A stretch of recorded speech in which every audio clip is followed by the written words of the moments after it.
A graça e a paz de Deus. Estou aqui mais uma vez, professor Michael Douglas. Vamos falar agora sobre Revolução Científica. A Revolução Científica foi um período bem demarcado da nossa história, que vai começar ali com a obra de Nicolau Copérnico, a Revolução das Órbitas Celestes, e vai culminar com a grande obra de Isaac Newton, a Princípios Matemáticos da Filosofia Natural. Neste período aqui, você vai encontrar o desenvolvimento, o novo modo de pensar o universo, o que nós estamos chamando de revolução científica. Mas se está havendo uma revolução, tem que ter havido algo que gerou a revolução, não é assim? Então nós temos um modelo de universo e uma ciência antiga. Este modelo de universo, esse modelo de ciência antiga, ganha corpo com Aristóteles, que está em 3 a.C., e também ganha sua continuidade no pensamento de Cláudio Ptolomeu, que está ali no século II depois de Cristo.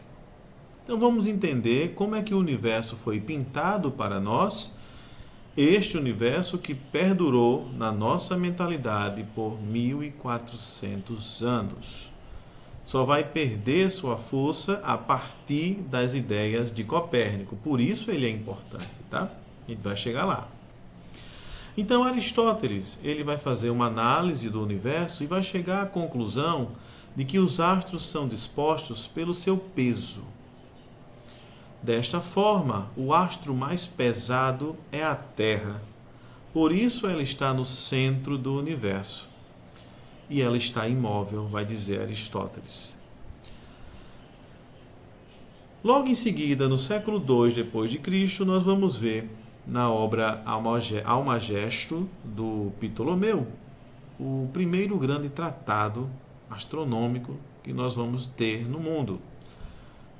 Ele vai dizer que a Terra está no centro, mas não é simplesmente pelo peso, é por meio da vontade de Deus que quer ali no centro os que são seus filhos. Além disso, ele já vai desenvolver o universo em órbitas circulares em torno da Terra. Estes círculos estão com seu centro dentro de outros círculos, são os epicentros. E assim foi formatado o universo para nós, até o surgimento de Nicolau Copérnico. E qual é a importância que Nicolau Copérnico tem? Nicolau Copérnico ele vai justificar, sabendo que a teoria que nós temos de universo é o geocentrismo, a Terra no centro do universo, ele vai defender a ideia de um heliocentrismo, o Sol no centro.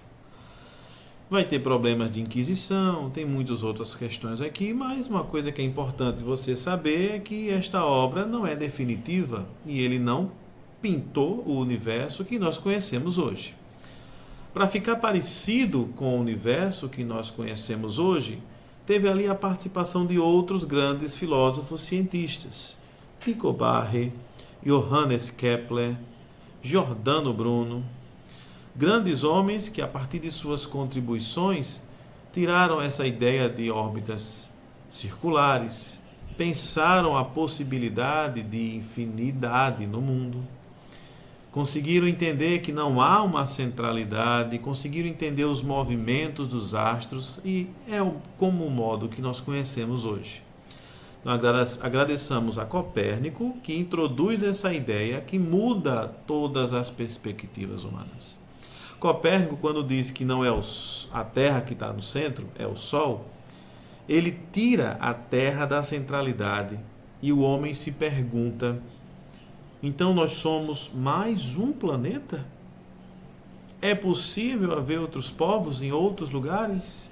Porque se não estamos no centro, pode ser que não sejamos os mais importantes.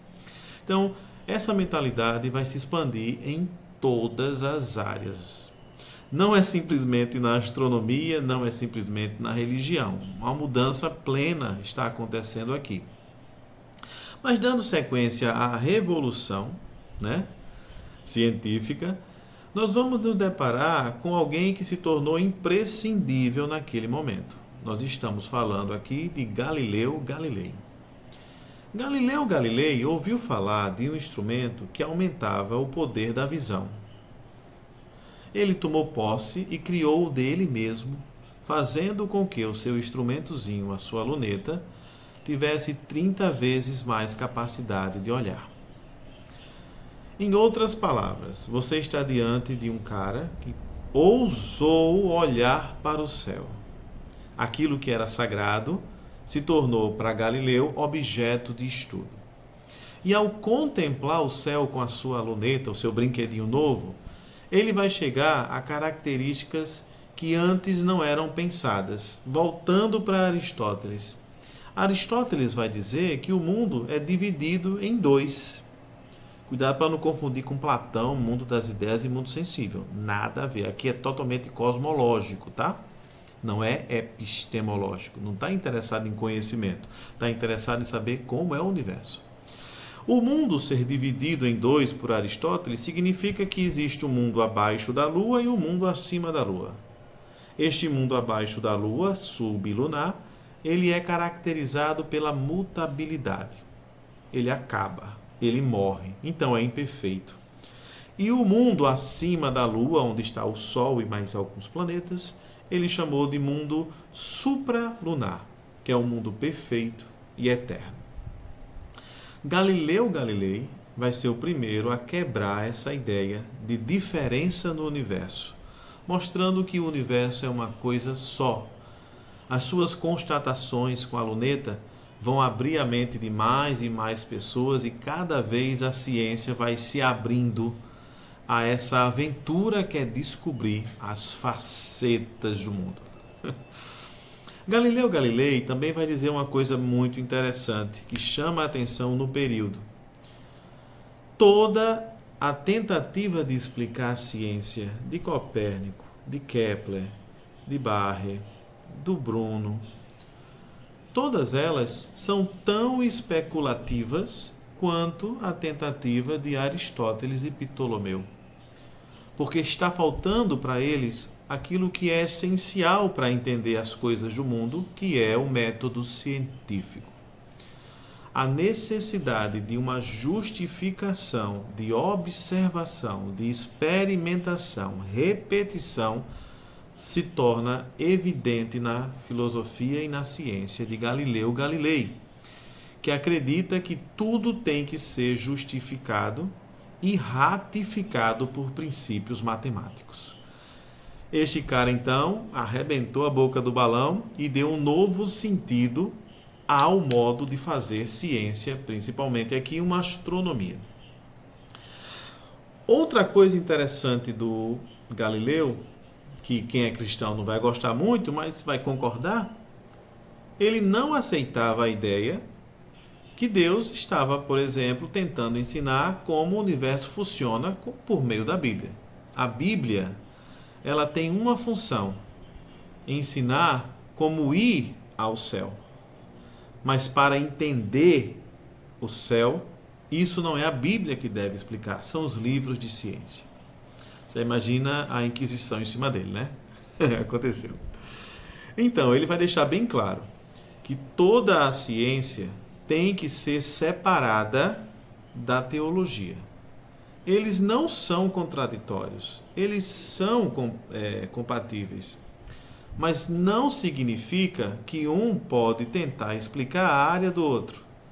A fé, a religião, a igreja podem explicar a salvação, podem explicar a própria esperança em Deus, mas quem deve explicar o que é o universo e como ele funciona é a ciência, vai dizer Galileu Galilei. É daí que nasce o que nós vamos chamar de concepção mecanicista da realidade. Dentro da concepção mecanicista da realidade, nós vamos ver uma diferença na concepção de mundo entre Galileu e entre os antigos. Como é que os antigos pensam o mundo?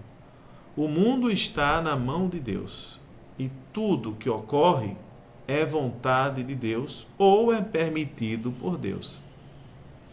Podemos confirmar isso na Bíblia, né?